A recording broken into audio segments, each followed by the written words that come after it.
Hello traders, എല്ലാവർക്കും നമസ്കാരം.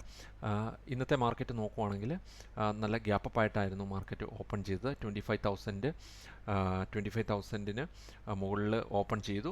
അതിനുശേഷം 25,050 നമുക്ക് നോക്കുവാണെങ്കിൽ ഒരു റെസിസ്റ്റൻസ് ഏരിയ ആയിട്ട് ആക്ട് ചെയ്യുന്നുണ്ടായിരുന്നു. അതായത് കോൾ ഓപ്പൺ ഇൻട്രസ്റ്റ് വളരെ കൂടുതലായിരുന്നു.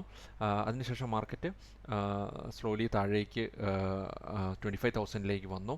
25,000 ഗ്യാപ്പ് ഫില്ല് ചെയ്തു. 25,000 ഇനീഷ്യലി ഒരു സപ്പോർട്ട് ഏരിയ ആയിട്ടായിരുന്നു ആക്ട് ചെയ്തിരുന്നെങ്കിലും പിന്നീട് അതൊരു കോൾ ഓപ്പൺ ഇൻട്രസ്റ്റ് കൂടി ചെറിയൊരു റെസിസ്റ്റൻസ് ആയിട്ട് അവിടെ വന്നു. ആ ഒരു സമയത്ത് ഞാൻ ഈ ഒരു 12-20 ഈ ഒരു ക്യാൻഡിൽ ക്ലോസ് ചെയ്തപ്പോഴാണ് ഞാനൊരു ബെയർ പുട്ട് സ്പ്രെഡ് എടുത്തത്. അപ്പോൾ അതിൽ 25,000-ൻ്റെ പുട്ട് ബൈ ചെയ്തു. അതുപോലെ 24,800-ൻ്റെ പുട്ട് സെല്ല് ചെയ്തു. പക്ഷേ ആ സെല്ലെഗിന് കാര്യമായിട്ടുള്ള വാല്യൂ ഇല്ലായിരുന്നു. എങ്കിൽ കൂടെ ഞാൻ ബെയർ പുട്ട് സ്പ്രെഡ് ചെയ്തു. അതിനുശേഷം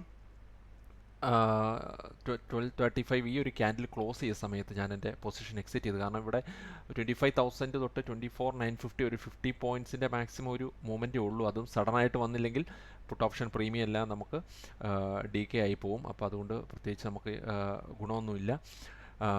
അത് എനിവേ ഇവിടെ നമ്മൾ ഇനീഷ്യലി ഇവിടെ ഞാൻ ചെയ്യേണ്ടിരുന്ന ഒരു 25,050-യുടെ ഒരു കോൾ ഓപ്ഷൻ സെല്ല് ചെയ്യുമായിരുന്നെങ്കിൽ, അല്ലെങ്കിൽ ഒരു ബെയർ കോൾ സ്പ്രെഡ് ആയിരുന്നെങ്കിൽ കുറച്ചും കൂടെ ബെനിഫിറ്റ് ആയിരുന്നു. ഈ ഒരു ലെവലിൽ നിന്നിരുന്നപ്പം 25,050-യുടെ കോള് സെല്ല് ചെയ്യുമായിരുന്നു വേണ്ടത്. അതായത് ഒരു ബെയർ കോൾ സ്പ്രെഡാണ്, എന്നിട്ട് അതിൻ്റെ ഹയർ ആയിട്ടുള്ള ഒരു കോള് ബൈ ചെയ്യുമായിരുന്നു ഞാൻ ശരിക്കും ചെയ്യേണ്ടിയിരുന്നത്. അങ്ങനെയാണെങ്കിൽ എനിക്കിവിടെ ആ ഒരു പ്രീമിയം DK കൂടെ വരുമ്പോൾ നല്ല രീതിയിൽ ബെനിഫിറ്റ് കിട്ടിയേനെ. അപ്പോൾ എന്നിരുന്നാലും ഈ ഒരു 12:35 ക്യാൻഡിൽ ഞാൻ എക്സിറ്റ് ചെയ്തു. അപ്പം ഓക്കെ ട്രേഡേഴ്സ്, താങ്ക് യു.